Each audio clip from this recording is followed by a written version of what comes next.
Hello everyone, welcome to S academy. I hope आप लोग सब अच्छे होंगे। आप लोग बता दूं, व्यापम से सबसे बड़ी खबर निकल के आ रही है एमपीईबी से कि आप लोग जो मई महीने में एग्ज़ाम होने वाले थे उसको फ़िलहाल स्थगित कर दिया जाएगा। ऐसा क्यों बोल रहा हूँ? जैसे आप लोग के समूह वन, समूह टू, ग्रुप वन, सब ग्रुप वन का एग्ज़ाम होने वाला था मई में और नोटिफिकेशन भी निकाला गया था, उसको स्थगित कर दिया जाएगा। और जो आप लोग के समूह इंजीनियर की भर्ती निकलने वाली थी वो तो स्थगित है ही, लेकिन फिर से उसको आगे डेट बढ़ाया जा सकता है। ऐसी 5 भर्तियां हैं जिसको फिलहाल स्थगित किया जा सकता है। आइए जानते हैं ऐसा क्यों बोला जा रहा है। सबसे बड़ी न्यूज़ निकल के आ रही है। चैनल पर पहली बार विजिट किए हैं तो चैनल को जरूर सब्सक्राइब कर लीजिएगा, क्योंकि जो भी लेटेस्ट अपडेट होती है आप लोग को सबसे पहले अपडेट कर दी जाती है। तो चलिए जान लेते हैं। आप लोग बता दूं, एमपी टेट स्कैम जो आप लोग को एमपी टेट का पेपर लीक हुआ था वो सही साबित हुआ है, क्योंकि मैप आईटी जो समिति के द्वारा, सरकार के द्वारा, जिस संगठन के द्वारा जांच करवाया गया था उसका नाम है मैप आईटी के द्वारा, उसकी रिपोर्ट सौंप दी गई है सरकार को, यानी व्यापम को। वो पेपर लीक का मामला सही पाया गया है। इसी के कारणवश मई के महीने में होने वाले समूह एक और समूह दो के सहित 5 भर्तियां स्थगित होने की संभावना है। स्वाभाविक है कि दागी एजेंसी से परीक्षा नहीं कराई जा सकती है और प्रोफेशनल एग्जामिनेशन बोर्ड के पास दूसरी कोई एजेंसी नहीं है। यानी जो एडुकेटर कंपनी जो थी जिसके द्वारा पेपर आप लोग का करवाया जाता था, साई एजुकेशन कंपनी के द्वारा, अब उसके द्वारा नहीं करवाया जा सकता, क्योंकि दोहरा दागी हो गई है। क्योंकि पेपर उसके द्वारा बार बार उसके द्वारा पेपर लीक किया जा रहा है। जैसे आप लोग को बहुत सारे पेपर, जैसे स्टाफ नर्स का पेपर लीक हुआ था उसी कंपनी के द्वारा, अभी एमपीटेट का पेपर लीक हुआ है, इसलिए उसके द्वारा, व्यापम के द्वारा यह निर्णय लिया गया। अभी निर्णय नहीं लिया गया है, लेकिन सब लोग सोच रहे हैं कि अब उसके द्वारा पेपर न करवाया जाए, कोई दूसरी कंपनी को ठेका दिया या दूसरी कंपनी को बुलाया जाए। अब देखो, मई महीने कौन कौन से एग्जाम होने वाले उसको आप लोग पहले देख लीजिए, फिर बात करते हैं।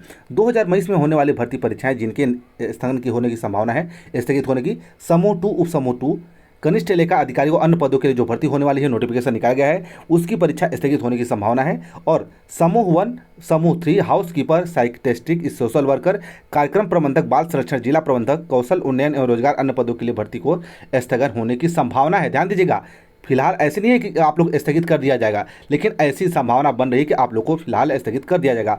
और कौन सी पोस्ट है? कौशल विकास संचालनालय के अंतर्गत प्रशिक्षण अधिकारी के पदों के लिए भर्ती परीक्षा, समूह टू, उप समूह थ्री, सहायक लोक विशेषज्ञ, रसायन और अन्य पदों के लिए भर्ती जो परीक्षा निकाली गई है उसको भी स्थगित किए करने की संभावना बन रही है।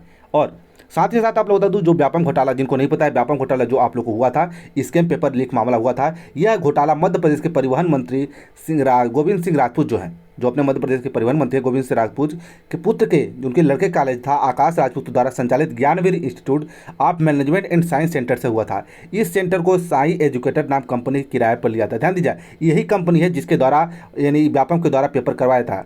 साई एजुकेटर नाम कंपनी किराए पर लिया था। परीक्षा कक्ष के बाहर किसी दूसरी जगह बैठा कर कोई व्यक्ति रिमोट एक्सेस के जरिए परीक्षा कक्ष में रहे कंप्यूटर को चला रहा था। परीक्षा कक्ष में बैठा उम्मीदवार केवल परीक्षा देने के लिए एक्टिंग कर रहा था, यानी कि परीक्षा कक्ष में परीक्षार्थी फिजिकल प्रेजेंट थी, परंतु पेपर सॉल्व दूसरे जगह से हो रहा था। यानी जो पेपर बच्चे देने गया था, जो वहाँ पे प्रेजेंट दे रहा था, वो बस वहाँ पे बैठा था, यानी जो उसके कंप्यूटर चला था वो दूसरे जगह से उसका कंप्यूटर ऑपरेट किया जा रहा था, दूसरे बच्चे के द्वारा उसका पेपर दिया जाता है। सबसे बड़ा घोटाला मैप आईटी के द्वारा सरकार को सौंपी गई है। अब देखो, एमपी टेट का पेपर लीक कैंसिल होता है नहीं होता है, पूरा पेपर कैंसिल होता है, या 25 तारीख का, जिस दिन 25 तारीख को पेपर आप लोग का पेपर लीक हुआ है उस दिन का पेपर कैंसिल होता है, ये तो अब सरकार पे और व्यापम पे फैसला निर्भर करता है। लेकिन अब देखो, ये तो अलग बात हुई, खैर इसको छोड़िए, चलिए जान लेते हैं कि आप लोग की और क्या बात होने वाली है। सबसे बड़ी बात होती है व्यापम घोटाला आने के बाद। ध्यान दीजिएगा, व्यापम घोटाला की आने की परीक्षाओं पर क्या असर पड़ेगा। मध्य प्रदेश सरकार के पास अपना प्रचार कराने के लिए तमाम ऑनलाइन प्रकरण मौजूद हैं, यानी अपना प्रचार करने के लिए ऑनलाइन प्रकरण मौजूद है, परंतु परीक्षाओं कराने के लिए कोई ऑनलाइन सिस्टम उपलब्ध नहीं है। आत्मनिर्भर होते होते भारत में मध्य प्रदेश सरकार ऑनलाइन परीक्षाओं के लिए पूरी तरह से प्राइवेट कंपनियों पर डिपेंड है, यानी सरकार के पास कोई ऐसी कंपनी नहीं है जो खुद से अपना एग्जाम करा सके, उस प्राइवेट कंपनी को ठेका देना ही पड़ता है, तभी मध्य प्रदेश सरकार के द्वारा एग्जाम करवाया जाता है। पिछली बार कृषि विकास विस्तार अधिकारी, ध्यान दीजिएगा, परीक्षा घोटाला हुआ था, पिछली बार कृषि विस्तार अधिकारी का घोटाला हुआ था। पीवी ने परीक्षा कराने वाली एजेंसी का टेंडर निरस्त कर दिया था, नई एजेंसी नियुक्त की थी।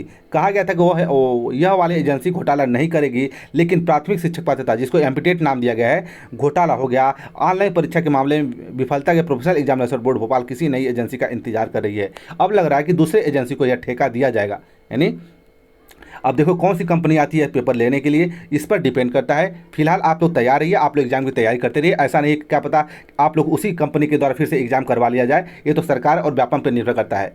ठीक है, अब जो भी होगा न्यूज़ आप लोग को बताया जाए, चैनल को जरूर सब्सक्राइब कर लीजिएगा और अपनी राय आप लोग कमेंट बॉक्स में जरूर शेयर कीजिएगा इस न्यूज़ को देखने के बाद। धन्यवाद।